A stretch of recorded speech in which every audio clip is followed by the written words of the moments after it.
প্রিয় বন্ধুরা, আসসালামু আলাইকুম। আজকে আমরা জানবো ফুটন্ত পানি পান করার পর নাড়ি বুড়ি বিচ্ছিন্ন হয়ে যাবে। যে সমস্ত জাহান্নামীদের জাহান্নামে ফুটন্ত পানি পান করার পরে নাড়ি বুড়ি বিচ্ছিন্ন হয়ে যাবে, সেই সমস্ত মানুষদের ব্যাপারে আমরা আলোচনা করব। সৎকর্মশীল ব্যক্তিদের যে জান্নাতের ওয়াদা দেওয়া হয়েছে, এর দৃষ্টান্ত হচ্ছে তাতে রয়েছে নির্মল পানির নহরসমূহ, আছে দুধের নহরসমূহ যার স্বাদ অপরিবর্তনীয়, রয়েছে পানকারীদের জন্য সুস্বাদু সুরার নহরসমূহ, আছে পরিশোধিত মধুর নহরসমূহ, আর সেখানে রয়েছে তাদের জন্য বিবিধ ফলমূল ও তাদের প্রতিপালকের ক্ষমা।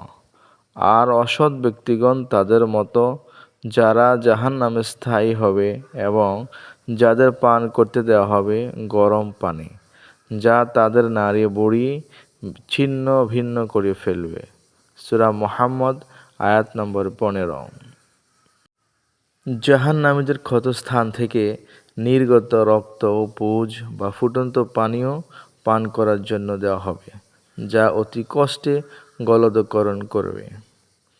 তাদের প্রত্যেকের পরিণাম রয়েছে জাহান্নাম, আর প্রত্যেককে পান করানো হবে গলিত পুঁজ, যা সে অতি কষ্টে গলদকরণ করবে। আর তা গলদকরণ করা যেন অসম্ভব হয়ে পড়বে সর্বদিক থেকে। তার কাছে আসবে মৃত্যু যন্ত্রণা, অথচ তার মৃত্যু হবে না এবং সে কঠোর আযাব ভোগ করতে থাকবে। জাহান্নামীদের তৈলাক্ত ফুটন্ত দুর্গন্ধময় পানীয় পান করার জন্য দেওয়া হবে। তারা পানি চাইলে তাদের দেওয়া হবে তৈলাক্ত বস্তুর মতো পানি, যা তাদের চেহারা বিদগ্ধ করবে। এটা নিকৃষ্ট পানীয়, আর তা কতই না নিকৃষ্ট আশ্রয়স্থল। জাহান্নামীর মুখে গরম পানীয় দেওয়া মাত্র তাদের মুখমণ্ডল বিদগ্ধ হবে। হযরত আবু সাঈদ রাদিয়াল্লাহু তাআলা থেকে বর্ণিত যে প্রিয় নবী সাল্লাল্লাহু আলাইহি সাল্লাম বলেছেন, জাহান্নামীদের পানীয় বিগলিত উত্তপ্ত পানি ফুটন্ত তেলের মতো হবে। জাহান্নামী তা পান করার জন্য নিজের মুখের কাছে নিয়ে আসা মাত্রই তা তার চেহারা জ্বালিয়ে দেবে। এই তিনটি পানীয় ছাড়া অত্যন্ত কাল বিষাক্ত দুর্গন্ধযুক্ত পানি দেওয়া হবে। অর্থাৎ এই তিনটি পানি ছাড়াও অত্যন্ত কালো বিষাক্ত দুর্গন্ধযুক্ত পানি দেওয়া হবে।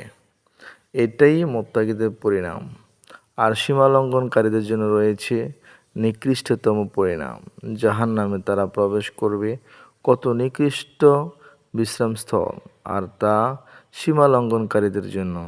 অতএব তারা আস্বাদন করুক ফুটন্ত পানি ও পুঁজ। আর রয়েছে এরূপ বিভিন্ন ধরনের আযাব। সূরা সাদ আয়াত নাম্বার 56 থেকে